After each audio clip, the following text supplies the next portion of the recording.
Cumprimento os irmãos com a graça e a paz do nosso Senhor e Salvador Jesus Cristo. Mais um dia onde, pela graça de Deus, nós podemos estar aqui diante da santa presença do Senhor, meditando na santa palavra do Senhor. Irmãos, estaremos abordando a respeito de um assunto bastante importante e que tem se deixado esquecido muitos dos cristãos no contexto geral e também para os crentes que têm deixado de praticar a vida de santidade, que é algo tão fundamental na vida do servo de Cristo, do homem regenerado, justificado pelo Senhor.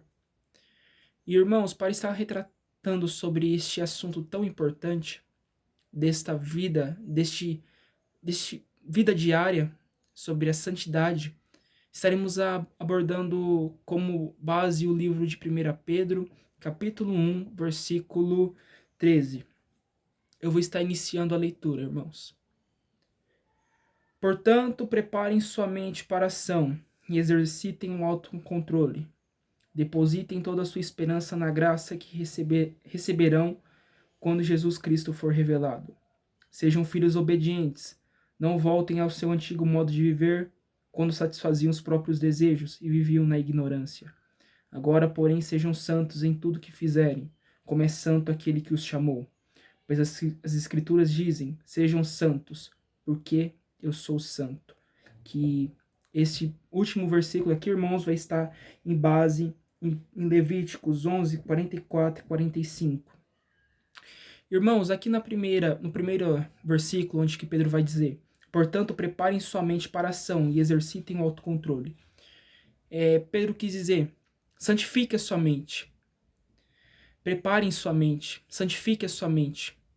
Pois se formos olhar para o contexto da vida dos irmãos que estavam sofrendo a perseguição pelos pagãos, nesse caso, muitos estavam sendo oprimidos, muitos estavam sendo colocados à provação, ao martírio, muitas das vezes, à tortura. E Pedro os encoraja e diz, santifiquem a sua mente, sejam santos. E a mais também se aplica a nós, que tudo o que viermos a fazer, nós venhamos santificar a nossa mente, santificar o nosso corpo, ser santos, buscar ao Senhor com a palavra, com a vida de oração e com a vida de busca e renúncia a Deus. E ele diz, logo mais, exercitem o autocontrole. Irmãos, quando eu estava meditando nessa santa palavra, eu pude estar pensando, não existe um crente, um cristão que possui a santidade que não é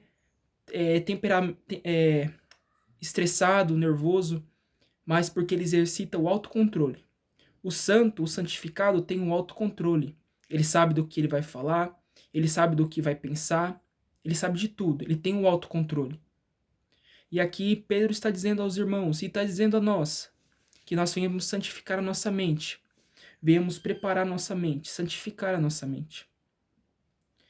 E logo no verso 14, irmãos, no versículo 14, ele vai dizer, ainda no verso 13, ele vai dizer, depositem toda a sua esperança na graça que receberão quando Cristo Jesus for revelado. Aqui Pedro vai dizer para nós depositarmos nossa total esperança no Senhor, pois o Senhor irá ser revelado a nós quando ele voltar no grande dia do Senhor. E que nossa esperança, que nossa fé vem estar depositada em Cristo. Que se nós formos olhar no capítulo 1, rapidamente, no versículo 7, Pedro vai dizer também a respeito da fé, sobre a fé autêntica, que a fé é colocada como um ouro que é colocado sobre o fogo e onde o fogo retira a sua impureza. Assim é a nossa fé. Nós devemos estar firmes diante da santa presença do Senhor. A nossa esperança deve estar firme no Senhor. Irmãos, no versículo 14, voltando, Pedro vai dizer, sejam filhos obedientes. O que faz você ser obediente a Deus, ao Senhor? Quando você caminha em santidade, quando você tem uma vida de renúncia, uma vida de entrega, uma vida de busca por Cristo. Quando você abandona os prazeres deste mundo, os prazeres dessa carne, deste corpo caído. Quando você se volta ao Senhor de todo o seu coração, quando você caminha com o Senhor, você é obediente ao Senhor. Quando você não faz nada que desagrada ao Senhor, mas somente faz o que agrada ao Senhor. você tem uma vida de obediência. E por isso Pedro instrui: sejam obedientes, sejam filhos de Deus obedientes.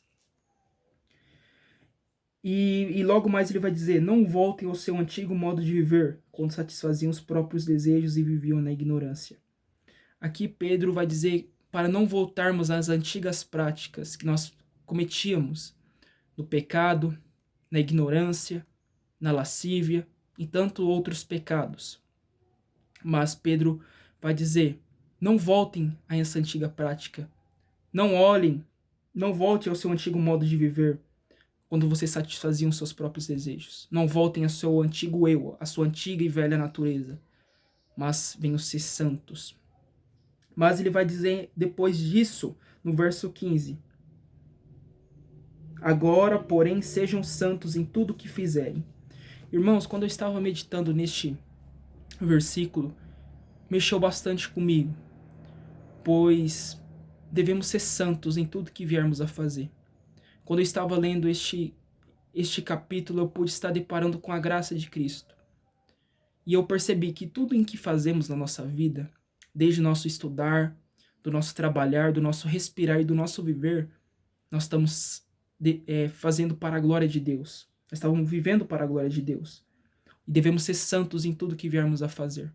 Tanto no nosso estudo, quanto no nosso trabalho, quanto na nossa vida com as nossas famílias, que nós venhamos ser santos em tudo que viermos a fazer. E não venhamos deixar que a santidade se deixe de habitar em nosso coração e na nossa vida com Deus.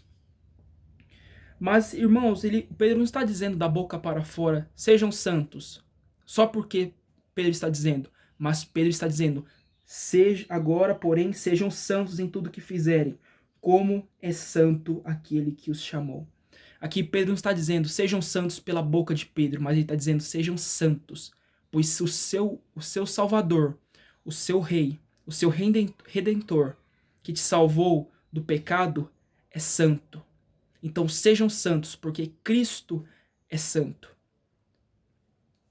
E, irmãos, no verso 16 ele vai dizer, pois as escrituras dizem, sejam santos, porque eu sou santo.